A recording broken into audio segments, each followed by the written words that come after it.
Podcast. My name is Tyler Kluver, and I am a former Division I athlete turned entrepreneur. I run my own fitness and nutrition coaching business, as well as a sports media brand that produces podcasts, sells merchandise, and creates exclusive paid content. The fun part is I don't really know what I'm doing as a business owner. I'm just figuring it out day by day. This show, Snapped, acts as an audio journal for my thoughts and ideas on fitness, health, business, mindset, and whatever else I find important on the pursuit to personal happiness and a balanced life. I hope you can take something from the show that makes your life a little bit better. And regardless, I'm just happy you're here. Let's have a day. Let's go.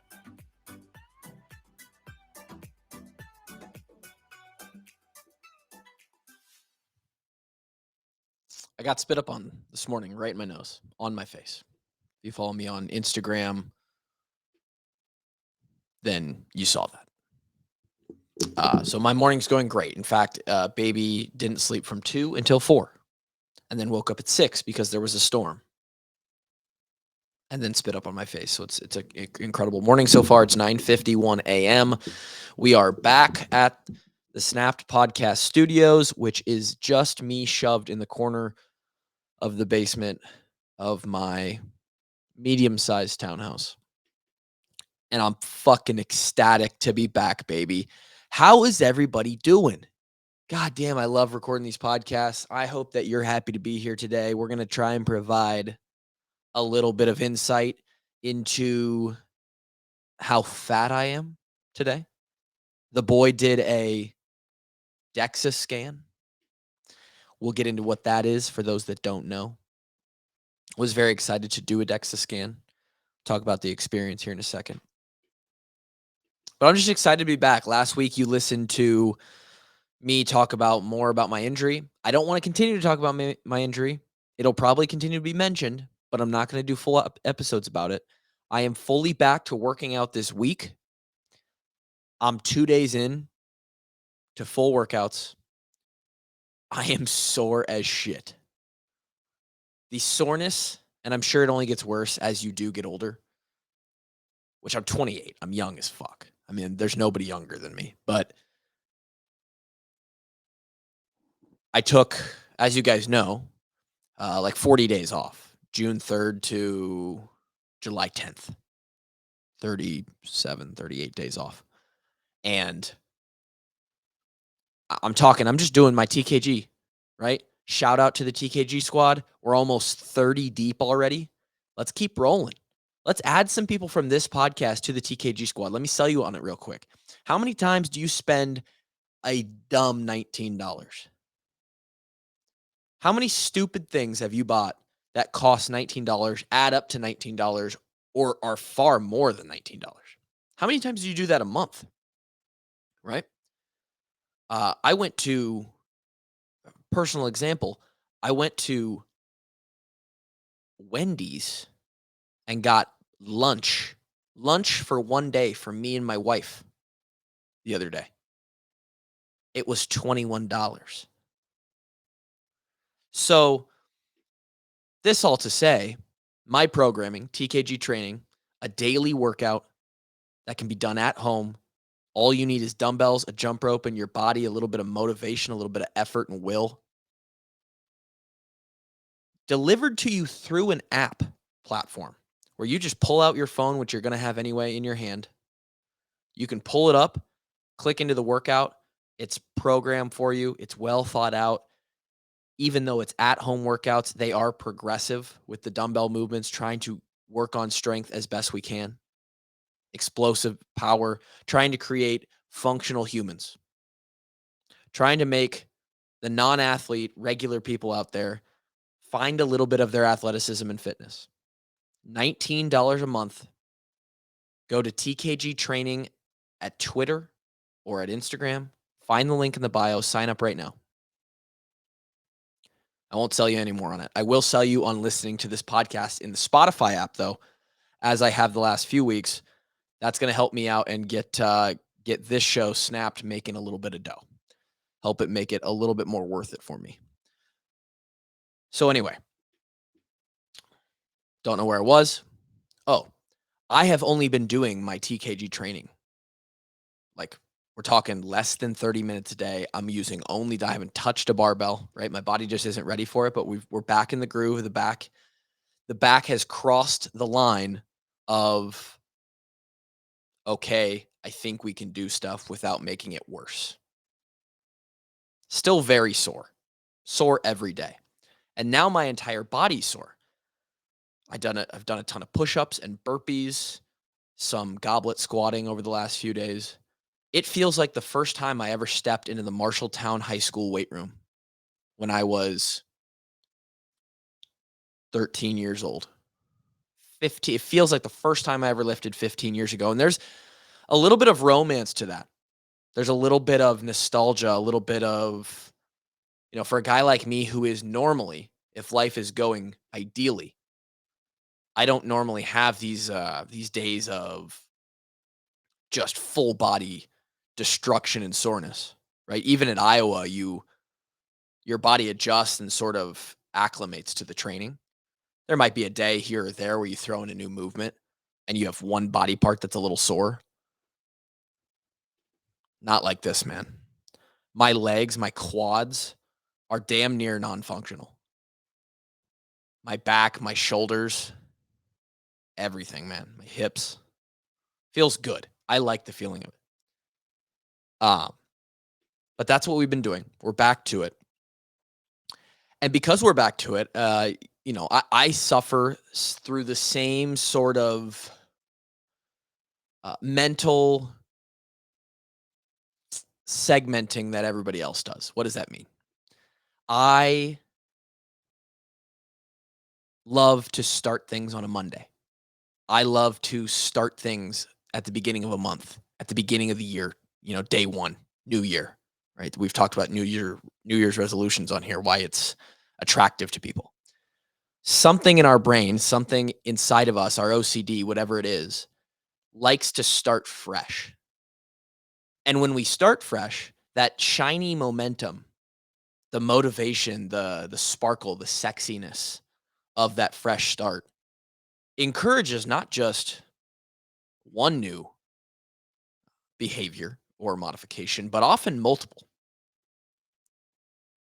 And I don't know if I'm suffering of this or more in my case as I've just let things build up to where I am just rejoining the bandwagon of my own personal fitness all at the same time. But June was a relatively horrible month of my life. Uh, we'll say health wise. I was sick, I was hurt, or I was on the road.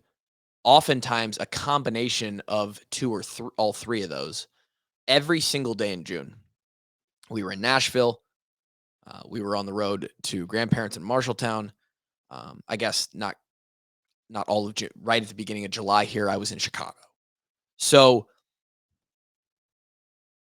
because I was hurt and because we were traveling, I let the diet go with the exercise. Right? And if you follow me on social media, on Twitter or Instagram, I posted a picture. I'm doing a little bit of a transformation, a little before and after, because I let myself go to a place where I have not been since my initial weight loss journey back in 2018.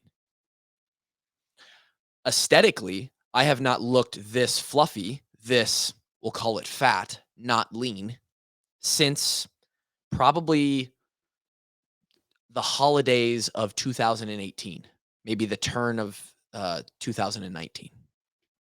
It's been 4 years. And it was a combination of, again, being hurt, not being able to train, specifically not being able to lift weights. A 4-day stint of some stomach bug that had me visit the bathroom 24 times in 72 hours. To TMI, don't care. And then adding on top of that, some pleasure eating, some travel eating, where in Chicago and Nashville, I was living it up. I was experiencing the city. So Monday of this week, which would have been July 10th, seemed like and lined up well for me to wrap everything up in a bow and just put the foot down. And that's what we did. Now, in conjunction with that, we had a little fun with me getting fat and loose in the lifestyle. And last Friday, I decided to get my body fat tested, something that I have not officially done since 2016. So it's been, and we'll talk about how even back in 2016, not a great measure. I guess this isn't true. I would have done some body fat testing uh, in 2019 when I worked for the gym here in town. They had an InBody. Again, something else we'll talk about here in a second. Because I knew I was at my biggest body fat percentage in years. And when you're at a relatively recent low, we'll call that a down, a valley in life, it can set you up for a really good transformation, a really cool path back to the mountain, a path back to a high in your life. So the goal here, getting the body composition done. Monday, I rededicated myself to minimum 60 minutes of exercise every single day, 200 push-ups every single day, 5 minutes of hanging on a pull-up bar every single day, 75 toes to bar, 50 pull-ups. I'm doing all of these, which are just sort of body weight. And for a lot of people, that would be like, holy shit, that's a great workout every day. This is in addition to whatever I do for my TKG training app. So I'm hitting those standards. I'm also hitting 200 grams of protein every day. And I'm hitting 100 ounces of water every day, which, by the way,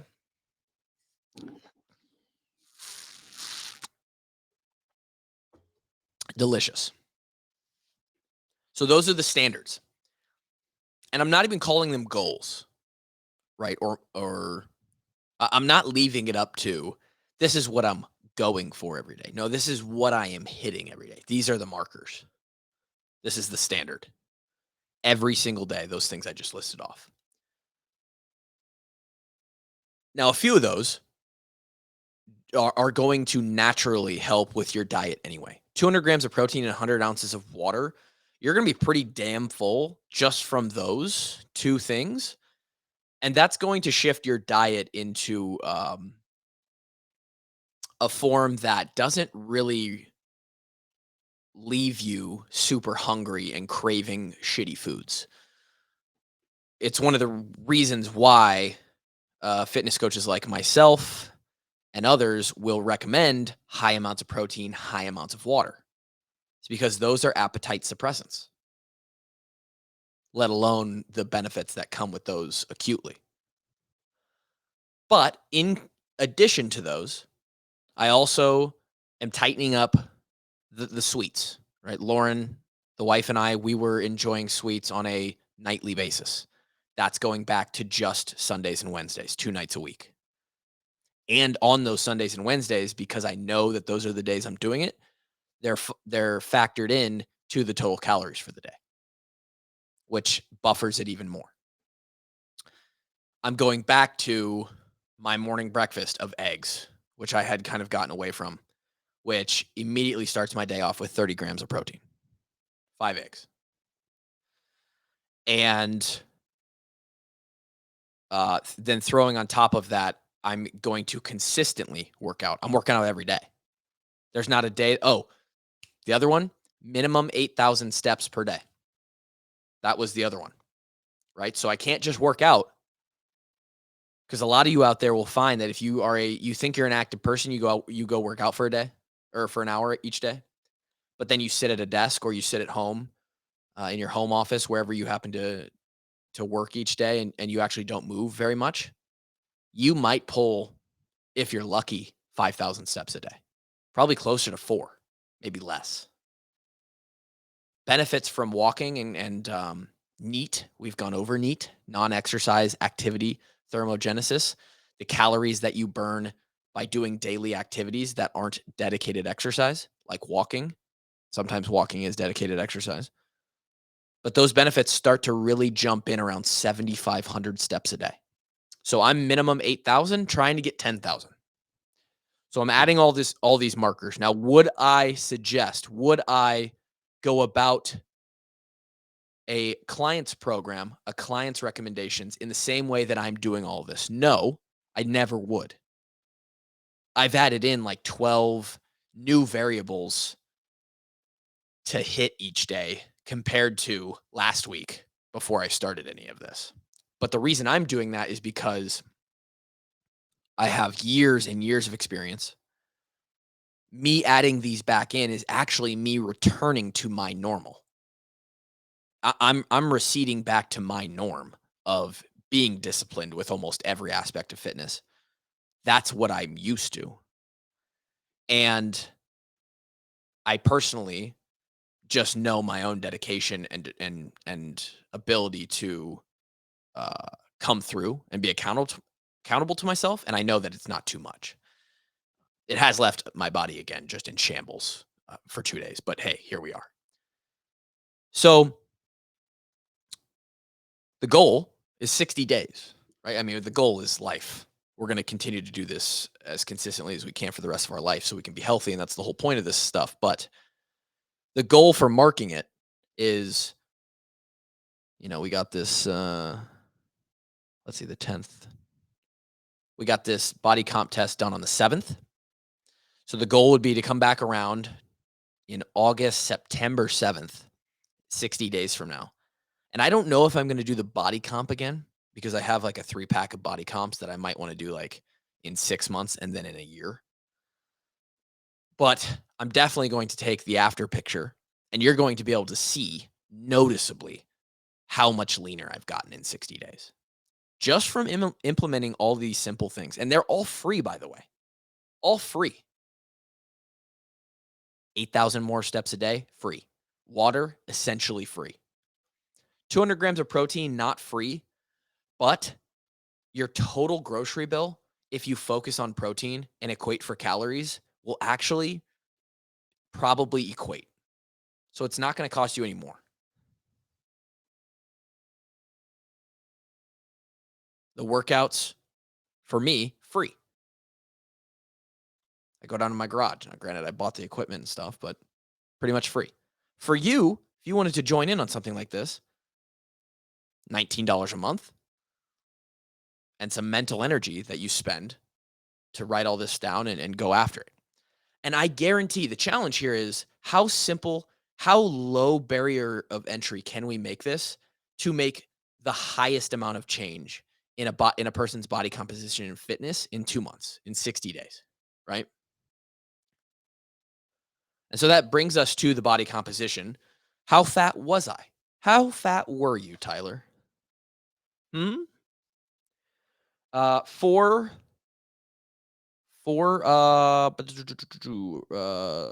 measurement, no, for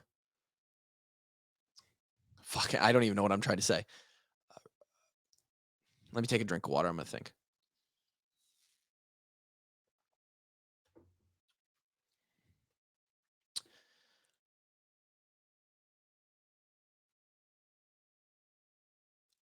I simply don't know the word I'm trying to come up with. For comparison's sake, for reference, that's the word. God damn it, I suck at words.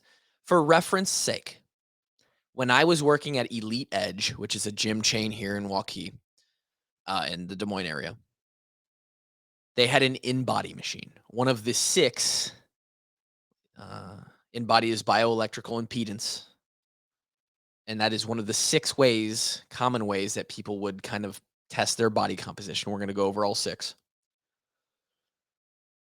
I was measuring somewhere between the 12.5 and 14% body fat when I was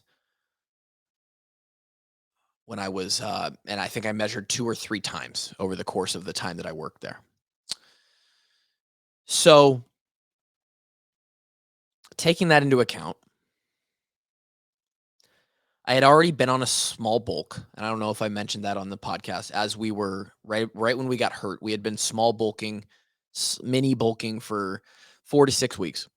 So I had purposely been trying to add a little bit of weight, which is obviously going to be some of that is fat. So my guess is when I got hurt, I was probably somewhere in the 14% range, sitting right about 197, maybe upwards of 200 pounds even. Very happy with where I was. I was strong. I was super strong. I mean, that could be a whole podcast, me just crying about how much strength I probably lost where I was at an all-time high.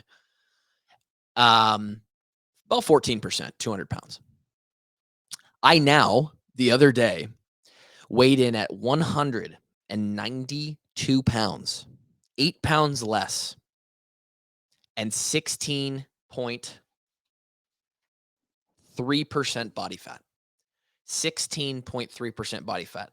Now, let's be honest with ourselves. I, and probably most people in the fitness industry, have some sort of body image issues, or at least are hyper aware of their body image. We'll call it that. And to be 16.3% after kind of living my life down around 12, maybe even closer to like 11 or 10 for some periods of time over the last 3-4 years, being 16%, boys and girls, that hurts mentally. Okay? Not seeing as much abs and serratus muscles and back definition and bicep, that hurts the ego. Just going to be honest. But it also makes me excited and lights a fire under my ass like the burning engines of a SpaceX rocket. Because I now know that in 60 days, what is that? Basically almost 8 weeks, a little over 8 weeks, that I have an opportunity to put together an incredible transformation and then probably monetize that transformation. And that motivates the shit out of me. It's also a little bit better when you get a little tubby, a little fluff, when you know that I know the exact formula to take it off, and I know that I'm super capable of that. It's a little bit more scary and frustrating when you actually don't know the answers or the game plan. So I'm very excited about these next 60 days. The goal would be, if I were to measure, again, I don't know if I'm going to or not, I'd like to get back down to like about 14, maybe even into the 13%. Lose 2 to 3 body fat percentage points in 2 months. Doable. I'd actually like to stay the same weight. I don't want to see the 180s. And in fact, at 5'10 and a half in CrossFit, trying to be competitive nowadays, I actually need to be around 200 if I want to be competitive. So I'd actually like to gain weight. I'd like to put on more muscle. Again, probably a couple pounds of fat as well, but have the ratio shift back to around that 13% and work my way back towards that 200-pound body weight. I want to go over real quick, for those of you who don't know or who have never had it done, the ways that body composition, body fat percentage is measured. Many of you have probably gotten your BMI given to you. Okay. BMI is a fucking, just listen to me now. BMI is a worthless, outdated form of personal health measurement. Okay. Population wide, right? Demographically, on a very large scale of millions and millions, billions of people, even, BMI is okay. It says something. It's not a good determiner of individual health based on your body composition, because it is strictly based on height and weight. Stocky little guy like me, 5'10, 200 pounds, muscle hamster, that's not good. And I'll just tell you, they give the BMI on here. I tested with a BMI. Did they give me a number of it? Doesn't even say my BMI on here, but oh yeah, it does. I tested with a BMI of 28.7. 30 is obese. 25 to 29.9 is overweight. So I'm on the upper end of overweight. You guys listening to this podcast have most likely seen me, even now at the old 16%. I'm not overweight. In fact, they gave me another sheet here that kind of comes as a reading material with the body comp, and Iowa Radiology specifically classifies for men 12.1 to 20% body fat, moderately lean. So, not overweight. Body fat's dumb, or BMI is dumb. Don't listen to it. Body fat, much better measure of sort of your health as far as a body measurement goes. And you can get your body fat measured in several different ways. Some good, some not so good. We're going to start with the good old fashioned skin calipers, which you may have seen in some old school gyms. They've probably all moved on to the bioelectrical impedance by now, but this is simply a scissor looking device that clamps the actual fat on your appendages, your stomach, your waist, and I think even some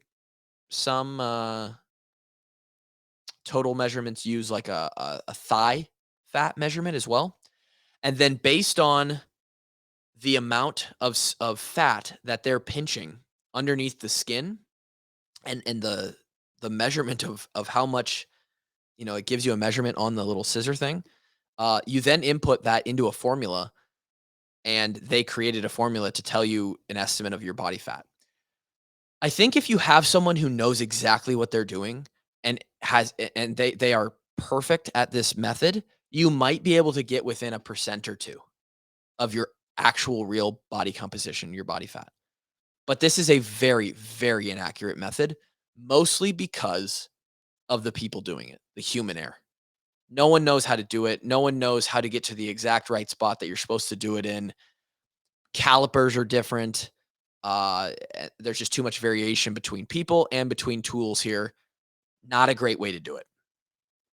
In fact, it's funny, this is the way that we used at Iowa football. And for reference, at Iowa football, my lowest measurement ever was like a high 17s. And I think I was upwards of like 23% in the high range, which was probably correct at the time. But it was only because they were getting lucky and not because they actually are good at measuring body fat. Number two would be body circumference measurements. And I would level this at the same tier as sort of the calipers. This is essentially you taking the circumference of stuff like your waist, your hips, your stomach, and your appendages, your arms, your legs. And again, you put that into a formula and it calculates out how your height and weight as well. And it calculates out how fat you are, or how much fat you have. Neck. This one says it only uses your neck and waist. I've seen others where they use more. The more, the better. But again, the error rate can be as low as or as high as upwards of 3 to 5% missing here. So if you're actually 15%, this could tell you you're 20%, and that's just not really what we're looking for. So that's 2 of the 6. The let's go with the third one, and this is probably the next most. Again, this is a level up from the first two. This is bioelectrical impedance analysis, BIA. And this is what you've seen. In fact, Marshalltown High School used to have these little video game controller looking devices where you would hold on to them.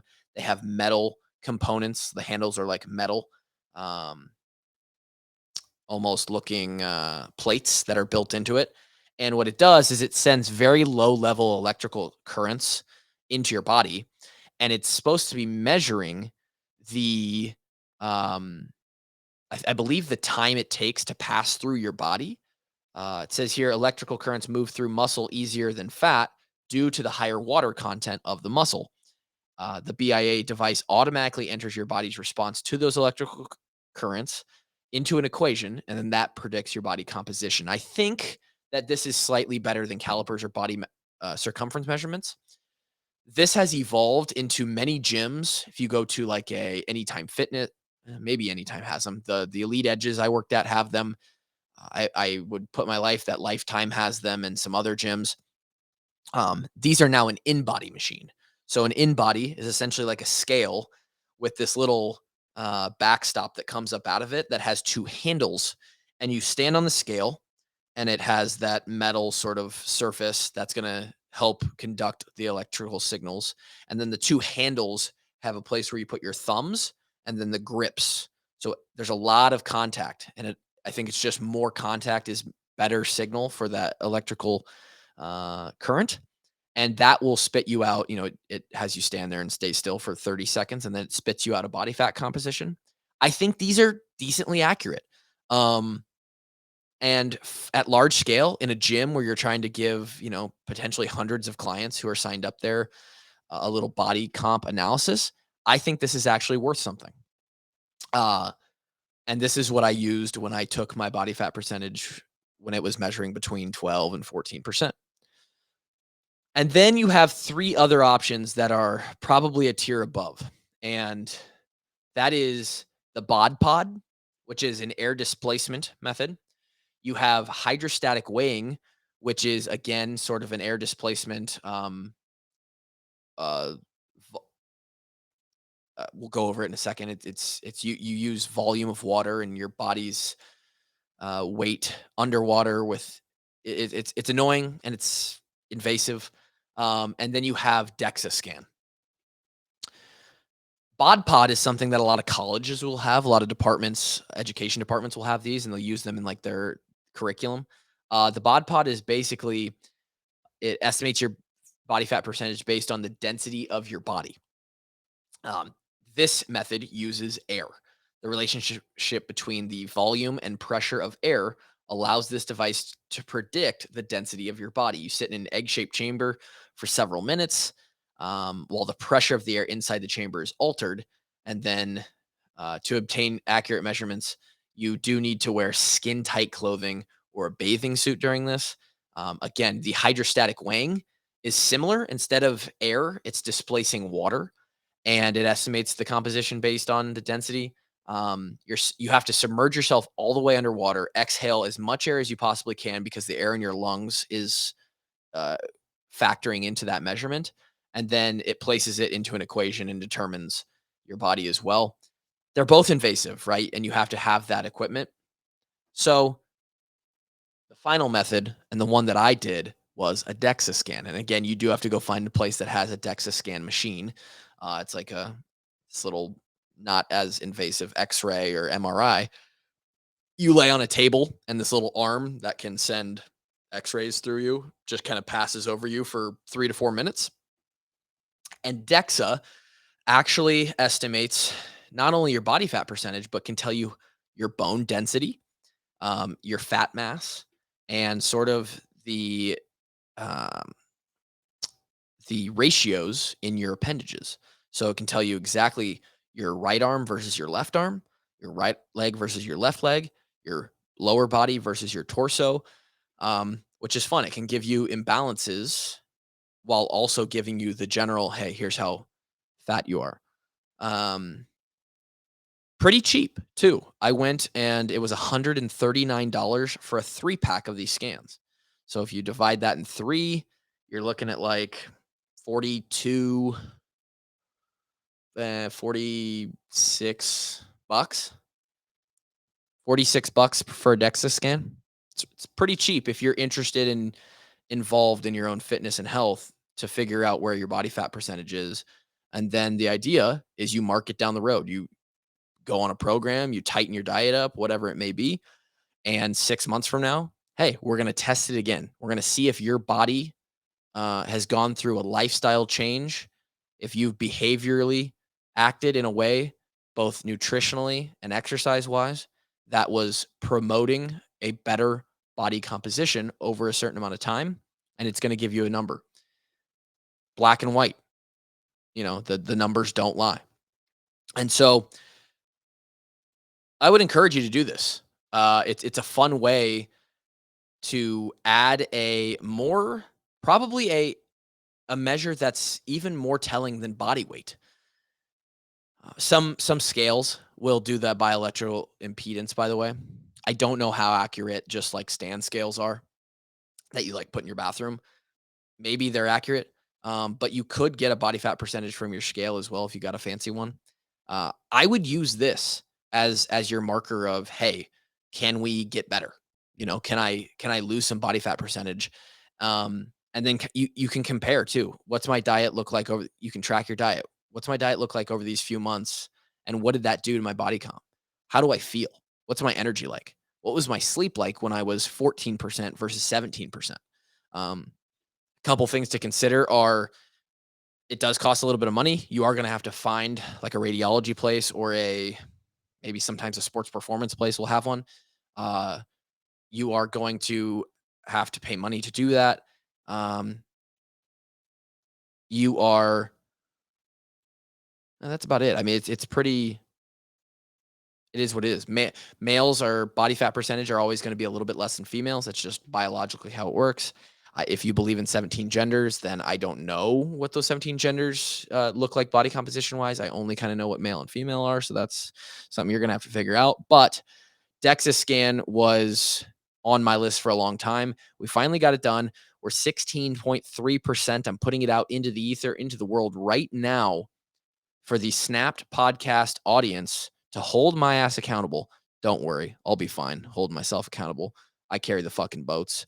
And we're going to come back and we're going to see, at least picture wise, what I look like differently. If you want to see my starting before picture from this weekend, the beginning of July, head to Instagram at TKG Training or Twitter, and you can see it there. Follow along on the journey. Join me if you would. I'd love to have some partners, some workout, DEXA scan, body comp changing friends and buddies along the way here, and join the program. Listen on Spotify to the podcast and join the TKG program.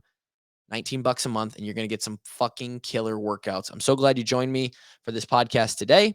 We will talk to you guys next time. Till then, peace.